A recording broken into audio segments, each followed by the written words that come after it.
लेकिन मसीह लोगों का विरोध क्यों, जीवित चर्च का विरोध क्यों?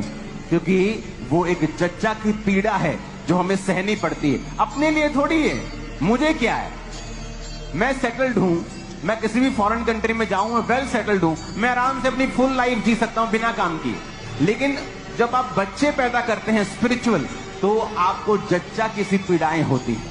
अगर जच्चा किसी पीड़ाएं होती हैं तो हमें हक है कि लोग हमें स्पिरिचुअल फादर कहें, और परमेश्वर भी ऐसा ही कहता है। किसी ने मेरे पास एक क्लिप भेजा, उसमें खुदा के दास ने कहा है कि जैसे जच्चा जो औरत बच्चे को जन्म देने वाली होती है, जैसे वो पीड़ा सहती है, उस पीड़ा को हमने सहा है, इसलिए आप हमारे स्पिरिचुअल सन हो।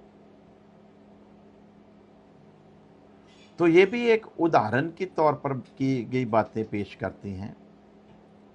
उसमें भी हम वो वर्ष को उठाकर ये नहीं कह सकते, वो भी एक एग्जाम्पल दिया है, और ये एग्जाम्पल उन पर फिट बैठती है जो फिर जिस संत पौलुस ने इस बात को लिखा, जो उसकी तरह सेवा के काम को दुनिया में निभा रहे हैं।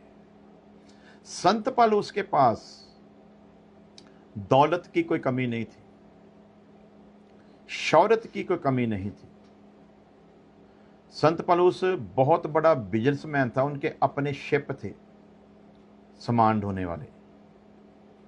संत पौलुस एक महान घराने से संबंध रखता था, और उस घराने की इस्राएल में इज्जत थी। वो बेंजामिन घराने से था। शरीयत के हिसाब से वो निर्दोष था,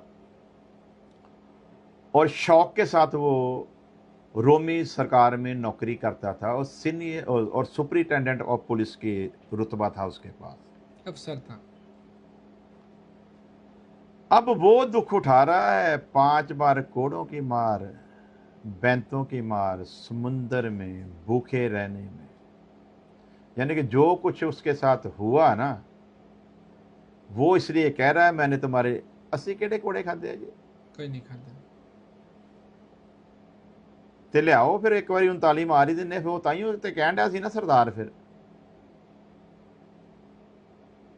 भी जो ਉਹਦੇ ਲਹੂ ਦੇ ਦੁਆਰਾ, ਤੇ बेशक ਕੀਤੀ तो ने बेवकूफ़ी की गल से, उसका जवाब भी मैं उन्होंने भी दिता सी। पर मैं यहाँ पर बताना चाहता हूँ कि संत पौलुस ने इस पीड़ा का जिक्र क्यों किया है। संत पौलुस पंजाबी च कह दिए तो एक चलदा फिरदा होया फोड़ा, हिंदी जख्म है ये। ते हिंदी में ये कहांगे संत पौलुस एक चलता फिरता हुआ जख्म था।